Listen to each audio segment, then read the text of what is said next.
This is Religion in the News, sponsored by Wish TV, in cooperation with the Church Federation of Greater Indianapolis. Good morning and welcome to Religion in the News. I'm J.R. Ryder. And I'm Faith James. And I'm Lori Cobian. We have a great show for you today as we have our third annual Meet the Host Show. And executives from the Church Federation of Greater Indianapolis are here to talk about what's in store for 2013. Stay tuned.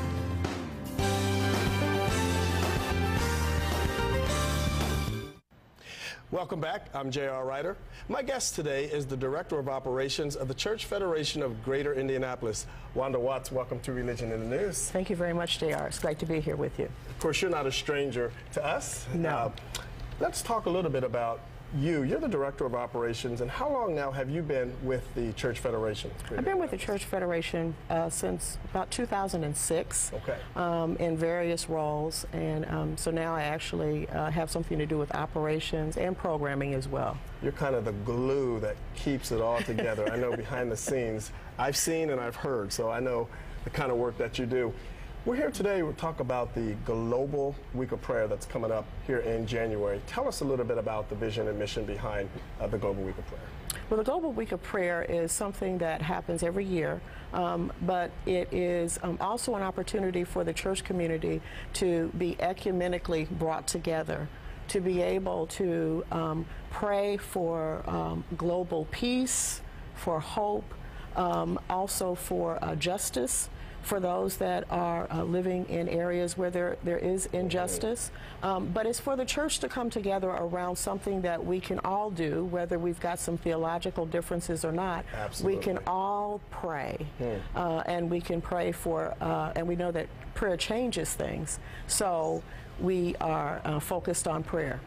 Now, logistically, how does it work? I know it's not just a one-day event. Tell us about the actual breakdown of how it works and what they're going to do. That's right. It's going to start on January the 18th, and it's going to run until the 25th. And every night there's going to be a church where we're going to visit, and it will be in a globally diverse area of the world, actually, where we will be joining with those who are those Christian churches that will be able to have their services the way that they offer services, so that we'll be able to benefit from that diversity. And also for us to broaden our horizons as Christians as well, so that we will make sure that we include everyone that's a part of our Christian family, and that we respect the way that we all worship, and that we may worship in different ways. And so we'll be visiting these different churches throughout the course of the week, and specifically we're talking about starting off with visiting our Ethiopian Orthodox brothers and sisters at a church that's on Michigan Road. We're going to begin our service there because we think that that is an excellent place to start, and also a very diverse place to start as well. Throughout the week, we're going to be visiting with our Korean friends as well.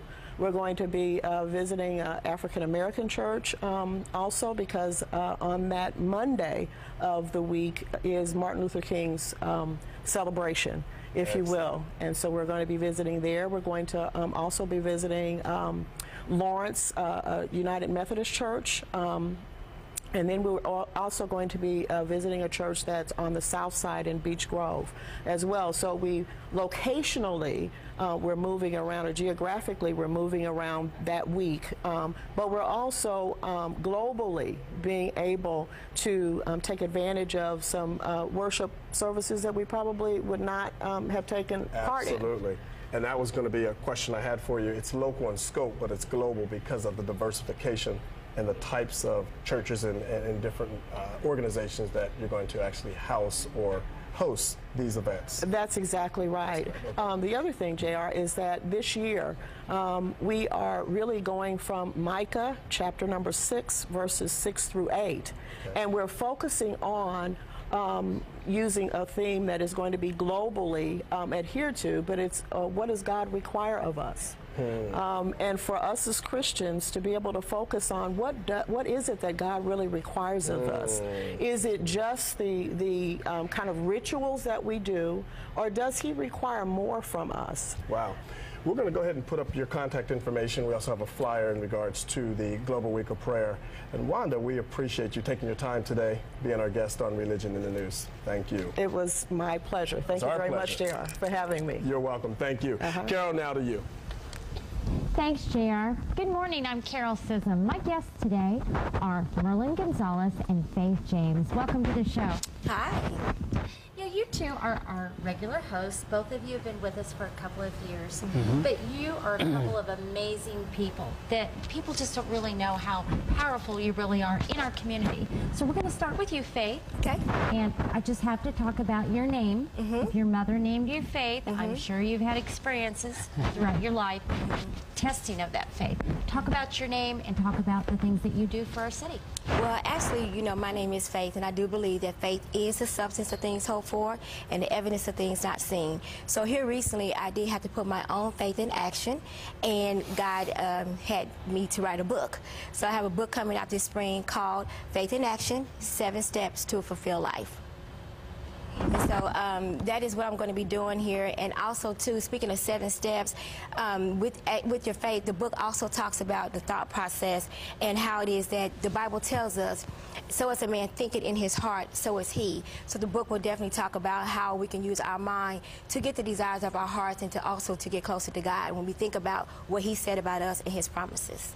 Now, you also train women who might want to come to you who are struggling and want some of that faith in action. How does someone get a hold of you and get one of these training sessions? Well, actually, they can go to my website at onefaithinaction.com, or they can contact me on Facebook under Faith James, or they can follow me on Twitter at @1_FIA. That's awesome. But I want to talk about something else. Okay. You are my inspiration. I know you get letters about your shoes. Can you show us some of what you have? Well, I'm glad you asked, Carol. Actually, I do love shoes. Speaking of 7 steps, I like 7 inches. This is probably one of my favorite most recent pair of shoes that I got. Have you always loved shoes? Well, or is this... I think so. I have several pairs of shoes. I think that I really do love shoes. The shoes probably love me more. How many pair do you have in your closet at home? Well, I really don't want to say how many pairs I have at home, but I can tell you that it probably starts with the number 2. 200? Probably so. At least. And I know you just recently donated several shoes. Yes, yes, I do. Once I get through wearing them, I get tired, so I need to get rid of some so I can replenish and put in more. Well, I just wanted to tell you, you are my inspiration because when I came to this show, I wasn't exactly, I liked shoes, but I wasn't a shoe lover, so I went out and bought these because of you. I just need you to teach me how to wear them. I can definitely teach you how to wear them. Because I put these on and I follow. Because I have these too, in black. Okay. Now, Merlin. Yes. You are an inspiration in this city as well. You have a ministry, and just we've had you on before, but tell us about your ministry. Faith, Hope, and Love unifies the body of Christ. It's bringing the tangible expression of God's love in our community together with different denominations in the city. But it's a big organization, and how many people does it involve, and some of the big things that you do? I mean, you change lives. Yes, we mobilize about 3,000 different people annually, and then we also do different kinds of outreaches, practical things that regular people can do for them to experience the kingdom of God. Now, were you raised in a family with ministers, or what brought you to this relationship that you have? I think it's my my history. When I was in the Philippines, I came to the United States, and quickly, because of the different economy and tradition, I forgot my roots. And there are a lot of people who are in need right here in our own community, and that's why I thought, why not have mission trip right here in our own backyard? When did you come to the United States? 1984, and we started the ministry in 2005. Now, what church are you with? I'm with the Vineyard, and when I'm not going there, I preach at different churches and also consult with pastors. So, are you an ordained minister then? Yes. Yeah. Okay. Now, you're also an author. Tell us about your book. Kingdom in Our Midst. That's basically one of the words that I would like to emphasize is reignition. Is to reignite the passion of the Christians to do what we're supposed to do as ministers of the gospel. Now, this book, it came out in December. You've already sold hundreds of copies. Yes.